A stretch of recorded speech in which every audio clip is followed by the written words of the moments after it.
Assalamualaikum dan salam sejahtera. Tumbuh cermai di hujung puri, datang umai perkenal diri. Terus bersama saya Umar Wahid dalam 15 minit MMTV edisi 1 November 2023. Kita ke berita utama. Susulan keputusan kerajaan menamatkan subsidi dan harga kawalan bagi ayam sepenuhnya bermula hari ini, namun harga bahan mentah itu dilihat masih terkawal dan kekal murah. Melalui laporan akhbar utusan Malaysia, tiada kenaikan mendadak harga ayam di seluruh negara hari ini sekaligus memberi kelegaan kepada pengguna. Di Negeri Sembilan, tinjauan di beberapa pasar awam di bandar ini juga mendapati ayam segar dijual pada harga RM9.40 sekilogram seperti sebelum ini, manakala di beberapa pasar raya pula ia dijual pada harga RM7.90 sekilogram. Manakala di Perlis pula, harga ayam menunjukkan sedikit penurunan menerusi penamatan subsidi bahan mentah itu. Bagaimanapun, bagi memastikan harga ayam terus stabil, peniaga juga diingatkan agar tidak menaikkan harga sesuka hati. Pengarah Kementerian Perdagangan Dalam Negeri dan Kos Sara Hidup KPDN Negeri Terengganu, Saharuddin Muhammad Kia berkata, peniaga tidak boleh menggunakan alasan harga ditentukan pasaran untuk meraih keuntungan tidak masuk akal. Terdahulu, Menteri Pertanian dan Keterjaminan Makanan Datuk Seri Muhammad Sabu mengumumkan subsidi dan kawalan harga ayam ditamatkan bermula hari ini, namun bantuan masih disalurkan bagi telur grade A, B dan C mengikut mekanisme sedia ada. Kerajaan tidak bercadang untuk melaksanakan tambatan ringgit dan kawalan pertukaran mata wang asing ketika ini. Walaupun tindakan itu diambil ketika negara menghadapi krisis kewangan Asia pada 1998 lalu, bagaimanapun keputusan itu bukan penyelesaian tepat bagi cabaran yang dihadapi pada masa kini.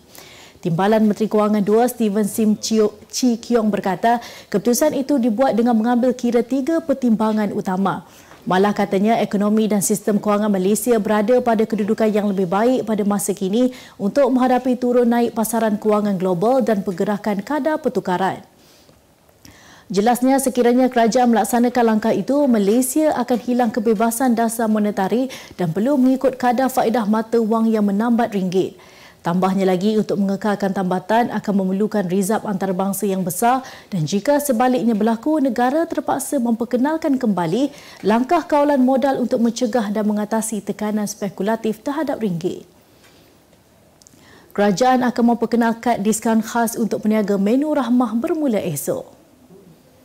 Pemangku Menteri Perdagangan Dalam Negeri dan Kos Sara Hidup, Datuk Amizan Muhammad Ali berkata, inisiatif terbaru itu membolehkan peniaga membeli bahan mentah dengan potongan harga ditawarkan di 6 pasar raya yang bekerjasama dengan kementerian terbabit.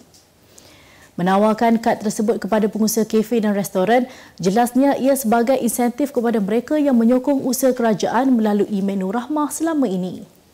Beliau berkata demikian di Dewan Rakyat pada Rabu ketika menggulung perbahasan Belanjawan 2024 mewakili KPDN.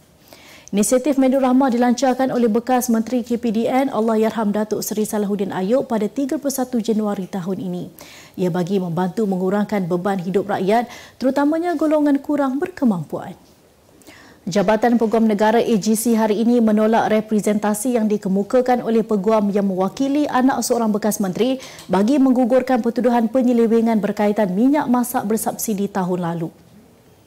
Timbalan Pendakwa Raya Kementerian Perdagangan Dalam Negeri KPDN Nur Alimah Muhammad Sanusi memaklumkan keputusan itu kepada Hakim Mahkamah Session Seremban Mazni Nawi pada sebutan kes hari ini. Nur Alimah memaklumkan hanya menerima representasi daripada anak bekas menteri Muhammad Faisal Hamzah 39 tahun, manakala seorang lagi tertuduh Azizul Abdul Halim 55 tahun yang berdepan pertuduhan sama masih belum mengemukakannya. Terdahulu, Peguam Nasuha Badruddin dan Indran Kumaraguru yang mewakili Muhammad Faisal berkata pihaknya telah menghantar representasi kepada AGC berhubung pertuduhan berkaitan pada 28 Jun lalu. Mendengar keputusan itu, pihak pembelaan termasuk Peguam Hasnan Hamzah yang mewakili Azizul memohon supaya mahkamah menetapkan terus tarikh perbicaraan. Mahkamah menetapkan tarikh perbicaraan selama 10 hari iaitu pada 5 Jun, 3 Julai, 10 Julai, 17 Julai, 24 Julai, 31 Julai, 7 Ogos, 14 Ogos, 21 Ogos dan 28 Ogos 2024 yang mana seramai 15 saksi kemungkinan akan dipanggil. Utusan Malaysia dan Cosmo melancarkan satu lagi produk terbaru. Apa yang ada dalam iklan neka? ia adalah platform yang tepat dan efektif untuk mengiklan antaranya pelbagai jenis notis, cautan kosong, hartanah, tender, kenderaan, mencari wali atau waris dan pelbagai lagi. Apa yang anda cari? Semuanya ada di sini. 2 dalam 1. Layari iklaneka.utusan.com.my. Kita kembali lagi. Jam Rolex milik bekas Menteri di Jabatan Perdana Menteri Hal Ehwal Agama, Datuk Dr. Zulkifli Muhammad Al-Bakri yang dibuka bidaannya untuk sumbangan membantu rakyat Palestin berjaya mendapat bidaan tertinggi berjumlah 135,000 selepas ia ditutup pada jam 12 malam semalam. Perkara itu dimaklumkan beliau menerusi hantaran Facebook terkini berhubung bidaan jam Rolex miliknya yang juga pemberian Raja Arab Saudi, Raja Salman Abdul Aziz Al Saud pada 2017. Beliau dikabarkan akan menemui pembida tersebut pada petang ini. Terdahulu, Kosmo melaporkan Zulkifli membuka ruang bidaan melibatkan jam Rolex miliknya bermula dengan harga RM40,000. Beliau dipetik berkata hasil bidaan itu akan disalurkan sepenuhnya kepada tabung kebajikan rakyat Palestin. Pelakon dan ikon fashion Shah Al-Yahya lantang membela nasib rakyat Palestin meskipun menyedari keterbukaannya bakal menjejaskan kontrak sedia ada dengan jenama antarabangsa. Pemilik nama penuh Sharifah Nur Azian Said Mahazi Al-Yahya itu bagaimanapun berpendapat sokongan yang ditunjukkan masih bertapis. Ditanya sama ada jenama memberi respon terhadap kelantangannya, aktris berusia 40 tahun itu mengakui perlu ada komunikasi dan toleransi dengan pihak terbabit. Ditanya tentang pendapat mengenai rakan seperjuangan yang takut berkongsi mengenai Palestin atas alasan bimbang kehilangan tawaran kerja, isteri kepada Awal Asy'ari itu percaya rezeki datang daripada Allah. Selain ibu kepada dua cahaya mata itu, ramai selebriti lain jitu mempertahankan Palestin termasuk Datuk Seri Siti Nurhaliza, Nilofa, Zulin Aziz dan Dayan Trisha. Berita dunia. Polis memberkas seorang pencuri yang tertidur di atas katil sebuah rumah yang dipecah masuk dipercayai akibat mabuk. Dalam kejadian di Pademangan, Jakarta Utara itu, polis bersama pemilik rumah serta beberapa penduduk mengejutkan lelaki berkenaan yang ketika itu sedang nyenyak tidur. Menerusi video tular di media sosial, pencuri itu mengaku dia hanya mahu menumpang tidur, bahkan sudah berada di rumah itu selama 4 hari. Dia juga mengaku mencuri kompresor peti sejuk. Menurut Ketua Masyarakat setempat, Suhadi, kejadian itu bermula apabila pemilik rumah menyedari rumahnya dimasuki pencuri ketika pulang ke kediamannya. Dia terkejut melihat orang asing di rumahnya dan bergegas mendapatkan bantuan. Polis menemui sebotol arak yang dibawa oleh suspek sebelum membawanya ke balai polis untuk siasatan lanjut. Bolivia memaklumkan negaranya menamatkan hubungan diplomatik dengan Israel berikutan serangan berterusan ke atas semenanjung Gaza yang telah mengorbankan lebih 8,000 nyawa. Timbalan Menteri Luar Freddy Mamani mengecam sekeras-kerasnya kekejaman Israel di Palestin dan menyifatkan tindakan rejim Zionis itu sebagai amat agresif dan tidak wajar. Bolivia merupakan negara Amerika Latin yang pertama mengambil langkah menamatkan hubungan diplomatik dengan Israel berikutan konflik di Gaza. Sebelum ini, Bolivia juga menggesa gencatan senjata dilaksanakan selain memaklumkan akan menghantar bantuan ke Gaza. Kemas kini pengetahuan anda tentang isu ekonomi dan pasaran. Merangkumi sektor hartanah, perniagaan, keuangan, komoditi, IKS, halal niaga dan dunia korporat. Sentiasa ikuti perkembangan ekonomi semasa di dalam dan luar negara. Semua informasi terkini hanya di hujung jari. Dapatkan edisi ringgit setiap Isnin hanya di Akhbar Utusan Malaysia.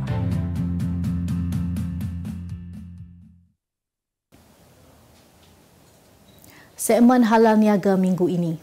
Sentiasa memberi keutamaan kepada operasi halalnya, Yos Malaysia yakin sebagai syarikat FMB terkemuka mempunyai sijil halal Malaysia memainkan peranan penting dalam mengembangkan pasaran dan membina keyakinan pelanggan terhadap rangkaian produknya di Malaysia dan luar negara.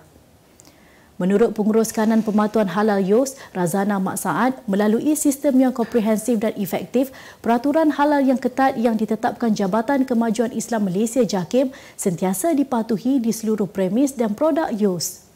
Kita memberi keutamaan pada operasi halal ni kerana ia amat penting dalam mengembangkan pasaran YOS. Satu lagi, untuk membina keyakinan pelanggan terhadap rangkaian produk persetujuan halal untuk memastikan produk kita dapat memberi keyakinan kepada pelanggan di pasaran tempatan dan juga di pasaran antarabangsa. Untuk YOS, kita mempunyai prosedur operasi standard iaitu SOP, dan juga kita mempunyai sistem jaminan halal yang kita panggil Halal Assurance System iaitu HAS, berdasarkan kepada perundangan atau manual yang disediakan oleh JAKIM iaitu Manual Prosedur Persetujuan Halal Malaysia MPPHM 2020 dan juga Sistem Pengurusan Halal Malaysia.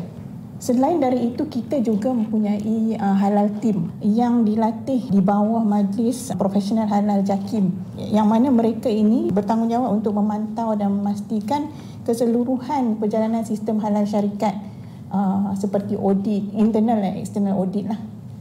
Bermula daripada proses pengeluaran termasuk sumber bahan kepada pembuatan dan pembungkusan, YOS sentiasa memastikan rangkaian produknya mematuhi undang-undang dan peraturan untuk pensijilan halal. Sementara itu, dalam menghargai komitmen yang ditunjukkan syarikat ini, JAKIM turut melihat pensijilan halal juga penting untuk membina kepercayaan dan keyakinan pengguna terhadap kualiti dan keselamatan produk YOS. JAKIM bersama dengan Majlis Agama Islam dan Agama Islam, kita menawarkan pensijilan untuk membantu industri berkembang dari segi pensijilan halal. Dari segi dengan hubungan industri, contohnya dengan YOS sebagai salah satu pemegang pensijilan halal yang lama kalau ikut dari segi kategori YOS dan antara syarikat-syarikat yang terawal mendapat pensijilan halal Malaysia. Model terbaru Proton S70 yang baru dilancarkan di kilang pengeluarannya di Tanjung Malim, Perak boleh ditempah mulai hari ini di semua cawangan di seluruh negara dengan bayaran sebanyak RM500. Proton S70 merupakan model sedan baru yang pertama ditambahkan ke barisan model Proton semenjak pelancaran Proton Persona pada Ogos 2016. Ini adalah model baharu kedua yang ditawarkan pada tahun 2023 dan sebelum pelancaran rasmi, pratinjauan pelanggan akan diadakan di beberapa ibu negeri utama di Malaysia bermula 11 November 2023 untuk membolehkan orang ramai melihat model ini secara lebih dekat dan peribadi. Ketua Pegawai Eksekutif Syarikat, Dr. Lee Chun Rong berkata, model Proton S70 adalah fasa baharu bagi syarikat kerana ia telah kembali ke segmen sedan keluarga. Menurutnya, model baharu ini dilengkapi dengan teknologi keselamatan pintar, pautan dan enjin turbo berkapasiti 1.5 liter dengan transmisi coupling 2. Berita sukan. Masa depan pemain persorangan badminton lelaki negara Lee Zijia dalam program Road to Gold RTJ masih selamat selepas dia dikekalkan dalam program elit bagi menuai emas di Sukan Olimpik 2024. Bagaimanapun, Zijia diberi masa sehingga 14 November ini untuk menandatangani perjanjian komitmen bersama jawatankuasa RTJ sekiranya mahu memperoleh manfaat penuh pada masa akan datang. Penyelaras program RTJ, Datuk Stuart Ramalingam berkata, Zijia telah menunjukkan peningkatan sejak dimasukkan ke dalam program RTJ Jun lalu dan kedudukan dalam ranking dunia juga kembali naik. Beliau berkata demikian dalam sidang akhbar pengumuman khas jawatankuasa RTJ yang turut disertai oleh Menteri Belia dan Sukan Hannah Yeoh di Majlis Sukan Negara MSN semalam. Sementara itu, Hannah turut mengesahkan bahawa Zijia hanya diberikan kemudahan asas berkaitan sains sukan sebelum ini dan tidak menerima sebarang allowance tambahan selagi belum menandatangani perjanjian tersebut. Arab Saudi berpeluang menjadi tuan rumah Piala Dunia 2034 apabila Persekutuan Bola Sepak Antarabangsa FIFA mengumumkan negara itu adalah calon tunggal yang menyatakan minat. Sementara itu, keputusan sama ada negara tersebut akan menjadi tuan rumah bakal diumumkan secara rasmi pada akhir tahun depan. Tawaran itu dibuat setahun selepas negara jiran Qatar menjadi tuan rumah Piala Dunia pertama di Timur Tengah. Terdahulu, Arab Saudi perlu memenuhi semua kriteria teknikal dan mereka akan dinilai oleh FIFA dan diundi pada 2 mesyuarat Kongres Berasingan pada akhir 2024. Arab Saudi mengumumkan hasratnya untuk membida menjadi tuan rumah edisi 2034 pada 4 Oktober lalu sebaik sahaja permohonan tersebut dibuka. Sebagai penutup 15 minit MMTV hari ini, saksikan laporan cuaca esok Khamis 2 November 2023. Jangan lupa dapatkan akhbar utusan Malaysia dan Kosmo untuk berita-berita terkini dan menyeluruh. Sekian sahaja daripada saya, Umar Wahid. Assalamualaikum dan jumpa lagi.